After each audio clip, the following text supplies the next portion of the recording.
mempertegas apa yang sudah didorong dan diinisiasi Indonesia dari 4 tahun yang lalu. Keadilan ekonomi global ini yang secara konsisten Indonesia sampaikan terus.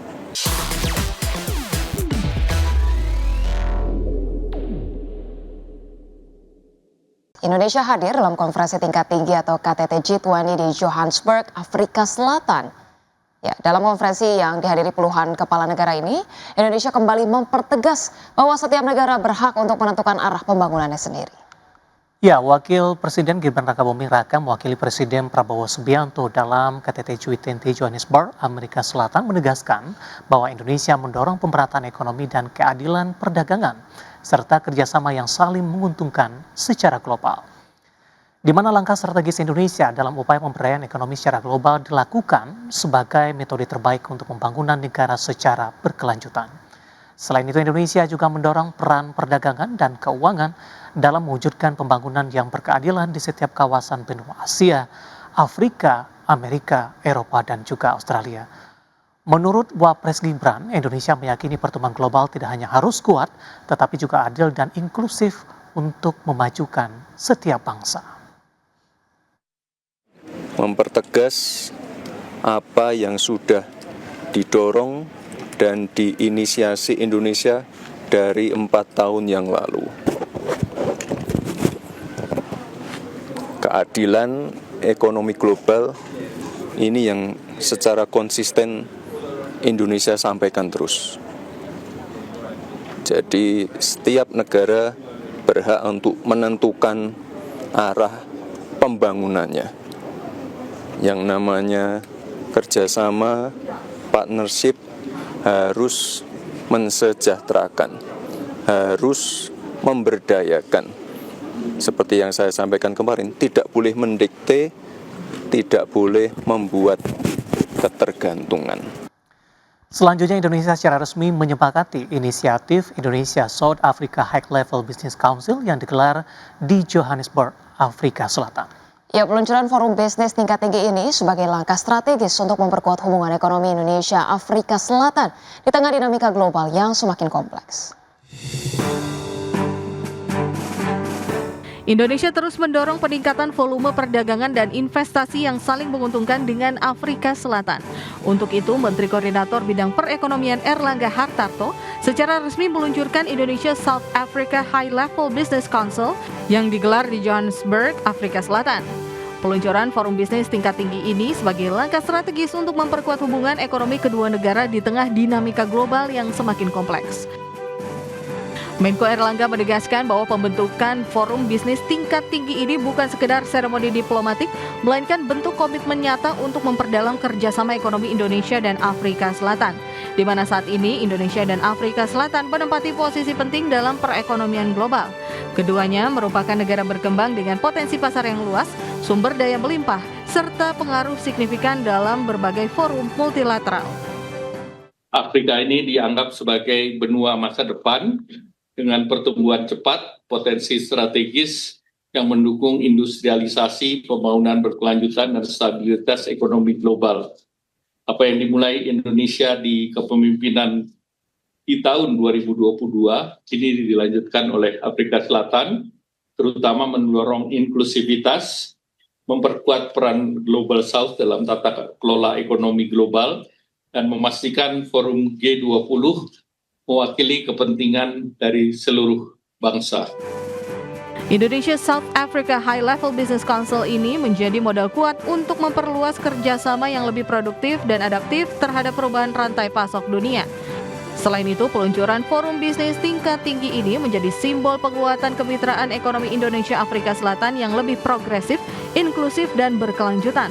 Indonesia menilai momentum ini penting untuk memacu pertumbuhan jangka panjang, membuka peluang lebih luas bagi pelaku usaha, serta memberi manfaat langsung bagi masyarakat di kedua negara. Jakarta, Tim Liputan IDX Channel.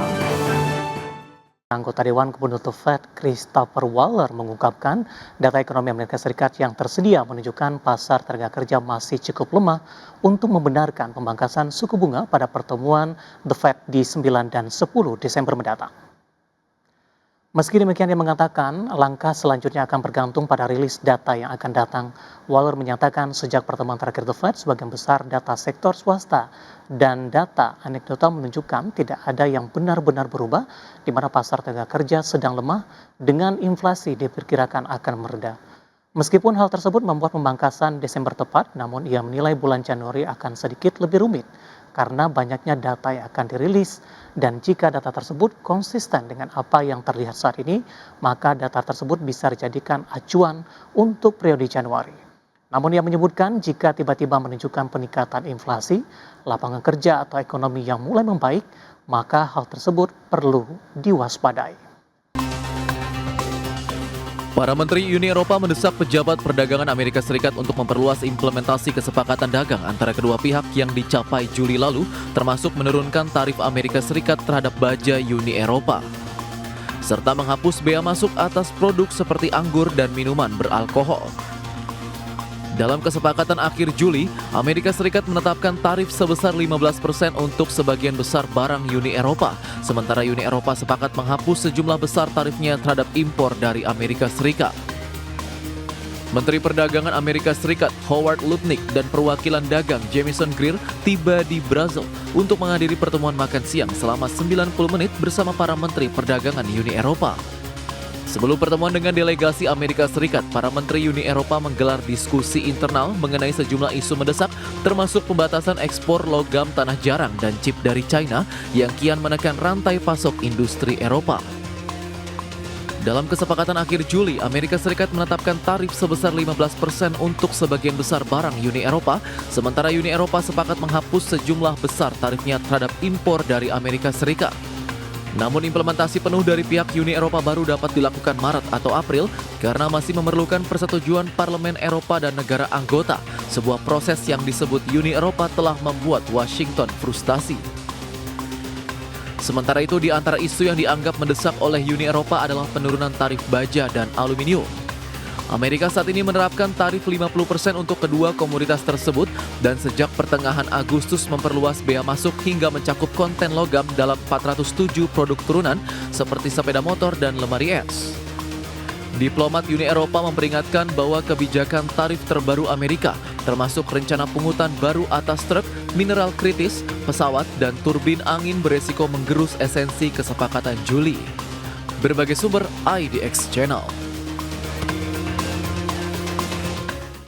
Selanjutnya dari bursa global, pemirsa, di mana bursa Wall Street menguat di perdagangan Senin waktu setempat melanjutkan rally yang terjadi akhir pekan lalu yang didorong meningkatnya keyakinan investor bahwa The Fed akan memangkas suku bunga di pertemuan Desember, dan di saat yang sama kekhawatiran mengenai valuasi tinggi saham teknologi dapat teredam.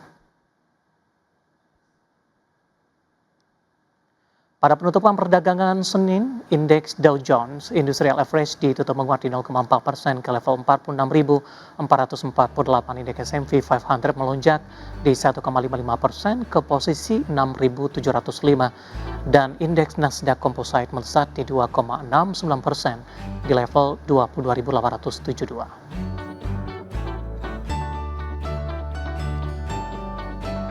Dan selanjutnya dari Eropa, pemirsa, bursa ekuitas Eropa berakhir di area positif, didorong kenaikan tajam saham teknologi seiring membaiknya sentimen risiko di tengah meningkatnya ekspektasi pemangkasan suku bunga The Fed bulan depan.